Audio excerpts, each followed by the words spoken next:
વાંસના ગેડામાં રહેતા હતા. અમારે મકાનો હમણાં તો આવાસમાં હાથે આવ્યા તો અમારે ઈંટ જોવા મળે. અમે પહેલેથી ઝૂંપડામાં તો અમારા ઝૂંપડા જ રહેવાના છે. આદિવાસીનો કોઈ દિવસ બંગલો નહીં બનવાનો કે અમારી કોઈ ફોર વ્હીલ કે પેલી હેલિકોપ્ટરમાં નહીં ચાલતા અમે કોઈ દિવસ. અમે જમીનથી લગાવ છે અમારે. જળ જંગલ જમીનથી જગાવ એ અમારું છીનવાઈ જાય છે. અમે ક્યાં જઈશું ભાઈ? અમારા પગ નીચેથી જમીન ખસકી જાય તો અમે આસમાનમાં ટકશું. આ સરકારને વિચારવું જોઈએ. જ્યાં સુધી અમારી પબ્લિક અહીં રોજગાર કે પછી શાંતિથી નહીં જીવે તો અમે ક્યાં જઈશું અમે? આ બહુ મોટી વિલંબના છે અને સરકારને અમે કહેવા માંગીએ છીએ પ્લીઝ અમારા આદિવાસીઓને શાંતિથી જીવવા દો. જ્યાં સુધી ડેવલપ આપ્યું છે, જમીન આપી છે અમે ડેવલપ કરવા માટે. અમારા 17 ગામો અહીંથી ઉજાડ્યા છે. અત્યારે પણ જે વિસ્થાપિત થયેલા છે એ લોકોની હાલત અમે જોઈએ ને તો હજુ પણ જ્યારના વિસ્થાપિત થતા રોડ રસ્તા સ્કૂલ કશું પણ બનાવ્યું નથી.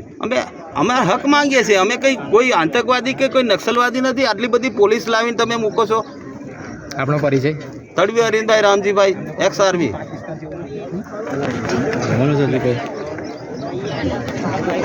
તમે એક્સ આર્મી છો?